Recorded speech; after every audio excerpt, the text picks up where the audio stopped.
4th of May, 4 days to victory. Paratrooper Clancy Lyle and Easy Company move ever closer to a deadly showdown in the mountains with the fanatical SS. The silence is menacing.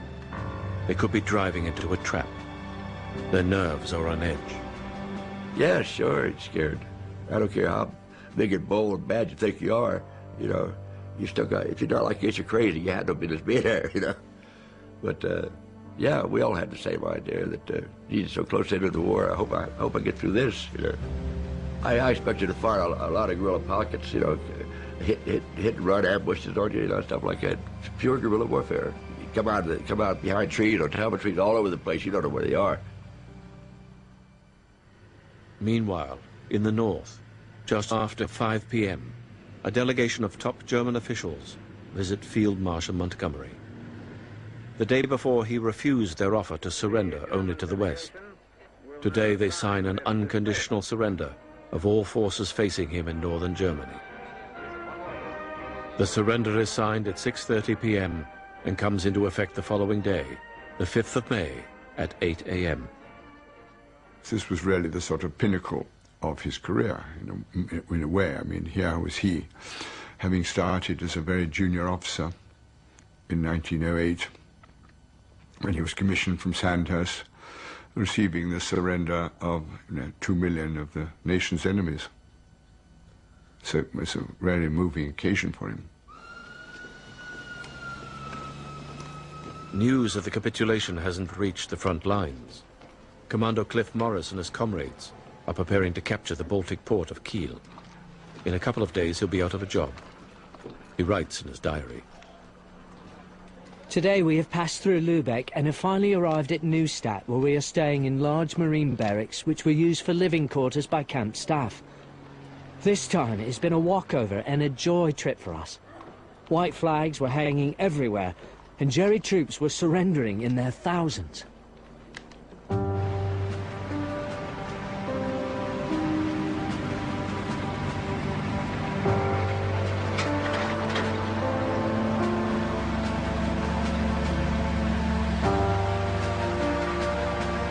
While the war staggers to an end all over Europe, Paratrooper Clancy Lyle and his comrades in Easy Company must still complete their dangerous mission in the mountains.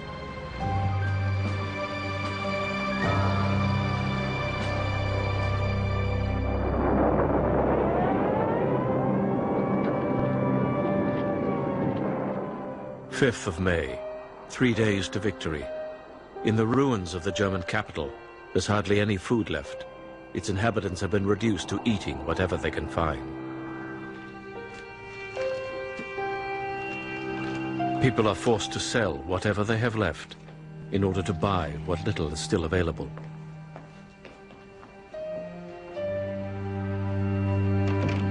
Even bread is scarce and expensive. 2 slices must last a whole day. While the Russians ransack Berlin, its people are starving.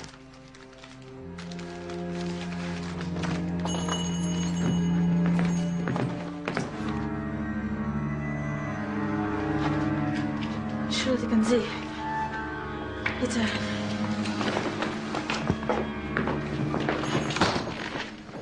That same morning of the 5th of May, Flight Lieutenant John Curry of the Royal Australian Air Force returns to his base in England. It's his 3rd food drop to Holland this week. With up to 500 drops a day, the Allied pilots have managed to save thousands of grateful Dutch people from the German-imposed famine. They could sense then that they were going to be liberated very soon. They really went wild, excited, and they were on the roofs and waving through the top stories of, the old Dutch buildings are 3 or 4 stories, and you'd see these people up on the top stories waving the things. It was a great feeling. You could almost feel it, coming from the ground, and the appreciation that they were showing. During the 10 days of the airlift, over 11,000 tons of food are delivered to Holland. But for many, it is too late. Some 20,000 people still die of starvation. Well, on the 5th of May, the German occupation of Holland comes to an end. General Blaskowitz, the German commander-in-chief, finally surrenders in the presence of Prince Bernhard. And after 5 years of occupation, Amsterdam is also liberated. Today, the first British victory salvo of the war is fired at Montgomery's headquarters as the ceasefire in northern Germany and Denmark comes into force. All over Europe, German armies are collapsing. And when I arrived at Merchants Garden, I was apprehensive, scared. The war's about over and I want to live, you know, so you put extra senses out there. Really thought there was going to be a shootout there, but they all had their little white flags out there, but that don't mean nothing, you know, real quiet.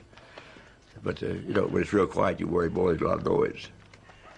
Paratrooper Clancy Lyle and Easy Company reach their final destination. This is way too quiet. Might be a trap.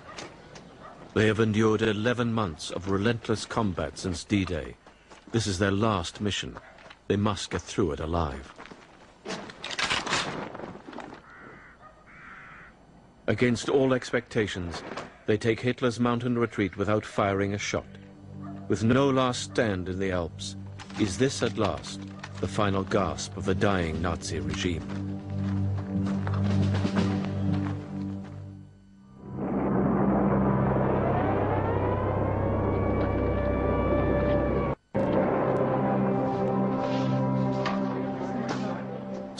May 1945. At 2 a.m., two powerful Nazis, General Jodl and General Admiral von Friedeberg, arrive at Allied headquarters. The day before, Eisenhower refused their offer to surrender only to the West. Today they have instructions from Grand Admiral Dönitz, Hitler's successor, to sign the unconditional surrender of all German forces. This confirms the total defeat of the Third Reich. It is signed by representatives of each of the Allied countries. All hostilities will cease at 11 p.m. on the 8th of May, 1945. World War II in Europe is officially over. News of the end of the war is greeted with riotous celebrations in the Allied and liberated countries. The Russians sign the German surrender a day later, and on the 9th of May, Stalin declares the war is over. And just as it was foreshadowed on the 25th of April, an iron curtain then comes down, dividing Germany and Europe in half. The Cold War is about to begin. Well, the Third Reich is no more, but for the inhabitants of Soviet-occupied Eastern Europe, it might seem as if they've simply exchanged one totalitarian overlord for another. Montgomery and Churchill, of course, are horrified. They both believe they won the war but lost the peace. And even in the hour of victory, Churchill's filled with foreboding, and he writes later, the Soviet menace, or so it seemed to me, had already replaced the Nazi foe. For Gerda Pettersson and many East Europeans, life under the Soviets is one of hardship and repression. So I had to work in a military hospital, carry dead babies away, and I had to clean, and it was a hard time as long as the Russians have been in our part of Berlin. But on the 8th of May, 1945, the future seems bright and free of the dangers and deprivations of the last 6 years. The horrors of the war are past, and people can get on with their lives.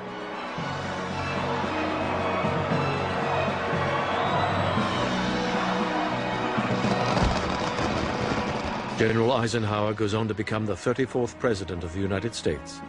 He dies in 1969.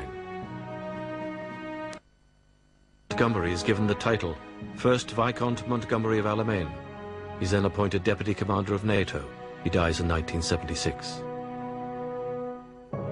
Flight Lieutenant John Curry returns to Australia after the war, where he works as a reporter and then in public service.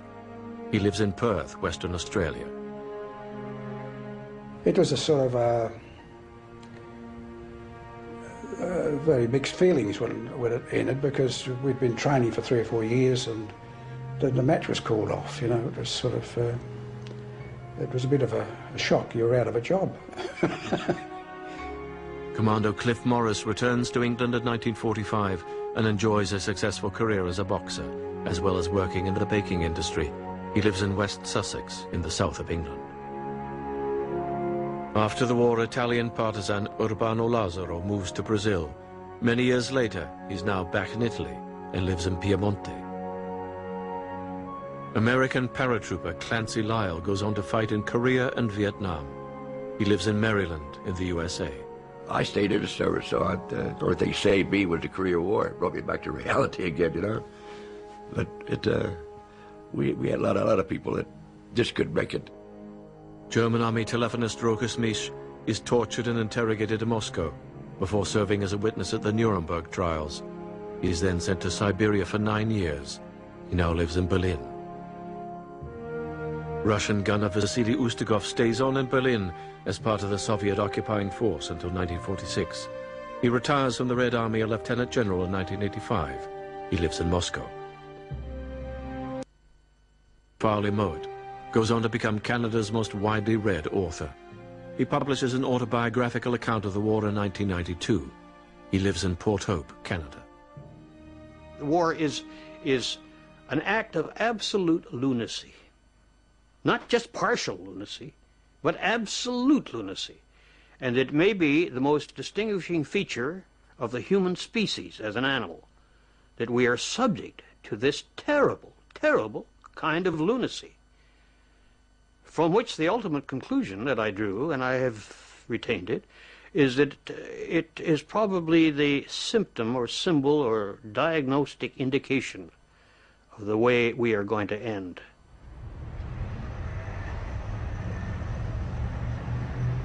When the Americans finally arrive in Berlin in July 1945, Gerda Pettersson is relieved to discover that her home is in the American sector.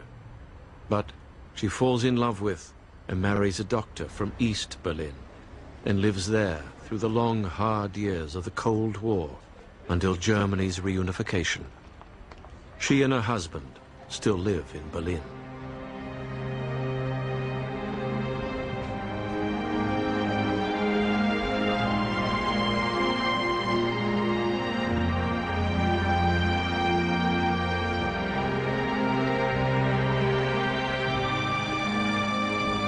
You know, you still got, if you're not like this, you're crazy. You had no business being there, you know. But yeah, we all had the same idea that Jesus so close into the war. I hope I get through this, you know. I expected to fire a lot of guerrilla pockets, you know, hit and run ambushes on you, you know, stuff like that. It's pure guerrilla warfare. You come out behind trees or tower trees all over the place. You don't know where they are. Meanwhile, in the north, just after 5 p.m., a delegation of top German officials visit Field Marshal Montgomery. The day before, he refused their offer to surrender only to the West. Today, they sign an unconditional surrender of all forces facing him in northern Germany. The surrender is signed at 6:30 p.m. and comes into effect the following day, the 5th of May, at 8 a.m. This was really the sort of pinnacle of his career, in a way. I mean, here was he, having started as a very junior officer in 1908, when he was commissioned from Sandhurst, receiving the surrender of 2 million of the nation's enemies. So it was a very moving occasion for him. News of the capitulation hasn't reached the front lines. Commando Cliff Morris and his comrades are preparing to capture the Baltic port of Kiel. In a couple of days, he'll be out of a job. He writes in his diary. Today we have passed through... 4th of May, 4 days to victory. Paratrooper Clancy Lyle and Easy Company move ever closer to a deadly showdown in the mountains with the fanatical SS. The silence is menacing. They could be driving into a trap. Their nerves are on edge. Yeah, sure, it's scared. I don't care how big and bold and bad you think you are.